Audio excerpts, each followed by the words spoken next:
CES 2024 is in full swing right now, and I'm going to go over the most important tech that was announced, like Wi-Fi 7 being certified. There's Qi2 wireless battery packs for your iPhone, some pretty cool smart home announcements, and how Apple upstaged the entire conference by announcing Apple Vision Pro's pre-order and launch date of February 2nd. And yes, spoiler, you could probably tell, but I'm here, not there, so I didn't go. Do I have a lot of FOMO? Yes. Alright, first up is Qi2. Belkin, Anker, Mophie, and a bunch of others have announced Qi2 chargers, but most importantly are Qi2 power banks. Belkin has a number of them coming in March, but Anker's MagGo power bank with Qi2 is actually available to purchase right now. You can get it directly from Anker's website, or you can order it on Amazon. It is $90 for a 10,000 milliamp hour battery pack. You can charge the power bank over USB-C, and it will charge over a cable to your iPhone 27 watts, which is fast charging for the iPhone. There's also a little screen telling you the percentage right on the power bank, and it delivers in the next couple of weeks. Yes, these are the Qi2 power banks we've been waiting for. They should have better communication to your iPhone, faster charging, and not get as hot. I did an entire video about why Qi2 power banks are going to be better than all those other MagSafe battery packs before it. You can check out that video above, but this is it. They're here. Anker's is the only one available right now. Mophie and Belkin are coming in March, so a couple months later. Mophie also went all out and went back to the complete battery case for the iPhone. I know a lot of people were wanting the full-on battery case again. The last time we had one was with the iPhone XS and XR in 2019, but this new version is going to fit the 15 and 15 Pro models. It'll cost $100. It'll have that physical USB-C connection in the case, but if you're super nostalgic for this battery case from 5 years ago, you'll be able to get it again. Mophie also announced the Qi2 Snap Plus Power Station Mini Stand, which is another power bank, but it's going to be coming in March as well. Not only did Belkin announce a Qi2 power bank and other chargers, but this accessory is very unique and I'm excited for it. Belkin announced an auto tracking stand with dock kit. This kind of went under the radar at WWDC last year, but dock kit is actually a technology where your iPhone can connect to this dock without any third-party app. This is a built-in API of iOS 17, and once you connect it to the dock, the phone will be able to track your face, and the dock will physically move, pivot side to side, tilt up and down,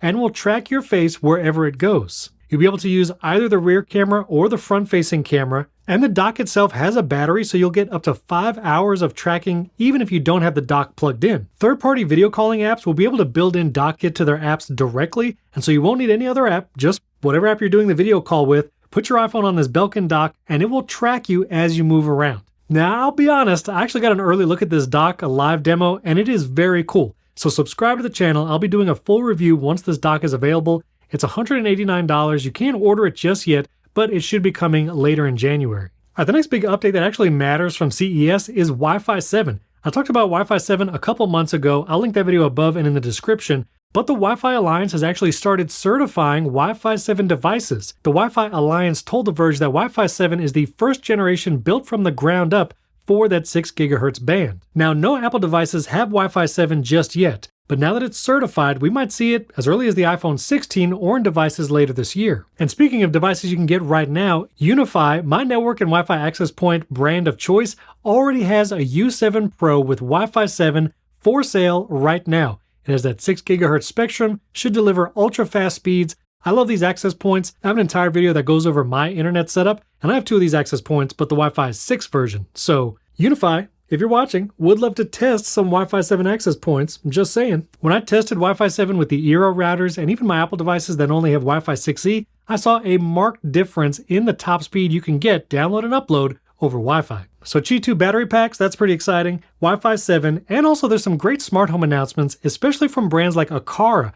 Aqara announced their Hub M3, and this hub is going to be one of the most powerful third-party hubs you can get. Not only is this hub for all those Zigbee 3.0 devices that you can get from Aqara, like contact sensors and their light strip, this is also going to be a thread border router and a Matter controller for Aqara's ecosystem. This means you might even be able to connect devices from like Philips Hue and Eve Smart Shades to the Aqara hub. And this hub has 3 other really cool features. It has dual band Wi-Fi and Bluetooth, but you can power it over USB-C or power over Ethernet. I love that option. It also has a built-in IR blaster for controlling things like TVs or air conditioner units. And if you like redundancy, Anker is actually going to launch an automatic backup feature, so if you have 2 or more of these Hub M3s, if one goes down, the other one will take over the automations and devices that are connected. No pricing or availability yet, but Anker's current M2 Hub is only $60. That's actually what I have to power all my Anker devices. And to be honest, I have a lot of Anker stuff. I really love their contact sensors. They're one of the most affordable and reliable. And this new Hub M3 is really going to bring their entire ecosystem to the next level. And because this M3 Hub is Matter, it's going to work in the Apple Home Hub seamlessly, just like all the other Anker devices. This is also a pretty cool lock from TP-Link. I recently reviewed TP-Link's cameras, which are actually very good, but this is a smart home lock with camera built in. It's going to support Home Key, very cool. And the camera is going to have 2K resolution with a 180-degree field of view. Now, I recently tested every home key lock available here in the US, and my top option there was the Schlage, but this has a camera built in, fingerprint sensor, and PIN code. Really cool. So I'm going to have to get it to test to see how it performs against the other options. Now, there's no mention of thread for this TP-Link lock specifically, but I did get confirmation that the Schlage Encode Plus that I tested previously does in fact have a thread radio inside, which is why it was one of the fastest to respond. A lot of other smart home announcements like Nanoleaf debuting some Matter-enabled outdoor lights with music features, and there's some pretty cool vacuums. We've heard about it before, but Matic has been at the conference, a completely new take on the vacuum mop combination. I'll be getting a review unit for one of these, so excited to try it and compare to all the other ones I've had. And Roborock came out swinging with their S8 Max V Ultra. Their names are still a mouthful, yes. But this has a new edge cleaning brush right here that will actually extend out from the robot. So it can go into a corner, you'll see that little arm actually extend out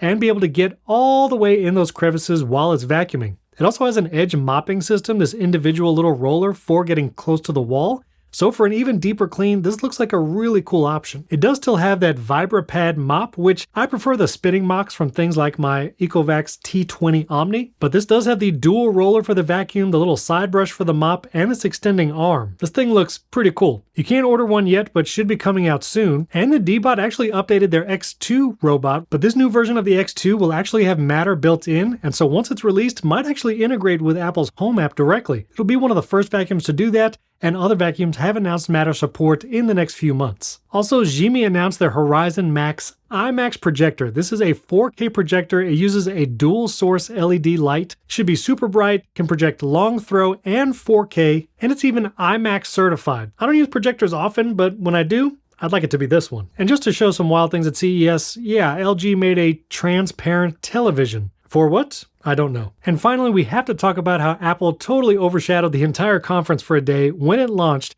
that Apple Vision Pro is going to be available on February 2nd, and you can even pre-order it on Friday, January 19th. Now, we knew this was going to be coming. Apple said it was early 2024, and this is very early. Apple put this press release out the first non-holiday Monday of 2024. A couple of interesting things about the Vision Pro, though. There's not going to be a follow-up event or even live stream, at least that we know of, talking about the launch and more information about Vision Pro. Still kind of vague. You'll be able to pre-order on January 19th, but how is that going to be? What is the pricing? We know it starts at $3,500, but as the fine print says in Apple's press release, it's $3,500 for 256 gigabytes of storage. No details on if there will be higher tiers like 512 or 1 terabyte, and will we need it? I imagine if you're going to be playing games in VR, some games can be pretty large, and you should be able to capture spatial video on the headset directly. We don't have many details on it, but I imagine spatial video is going to take a good amount of room. We also have some limited information on Zeiss optical inserts. If you need readers, they're $99 as an add-on,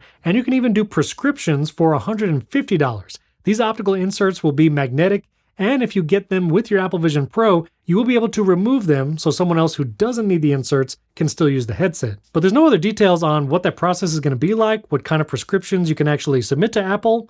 I don't know. Apple did tell us what was going to be coming in the box, including the Solo Knit Band and Dual Loop Band. This is the Solo Loop Band, and then the Dual Loop kind of looks like a big trail loop for Apple Watch, but that over-the-head strap should help it be a little more secure. Both of those will be included in the box, along with this light seal. You'll actually get 2 light seal cushions, which I guess those are 2 of the same thing, maybe if they just wear over time. You will get a cover for the front of the device, Apple polishing cloth, that's the real bargain, the USB-C charge cable, and USB-C power adapter. Now, I'll be honest, I'm super excited for Apple Vision Pro. Apple released an ad with a bunch of movie clips. Got me really hyped. Yes, I will be pre-ordering Apple Vision Pro on January 19th, so if you want to see videos on that, reviews, impressions, editing, video, and podcast in VR, subscribe to the channel. All that's going to be coming soon. And if you have any questions on Qi2, Smart Home, Apple Vision Pro, or anything else, leave comments below this video. And don't forget to check out my iPad video, 7 apps that make the iPad a creative powerhouse. And I also have a video right up here that talks more about shortcuts that I made from your comments and suggestions, and honestly a lot of cool ones already in the comments of that video as well. We'll be doing a follow-up soon.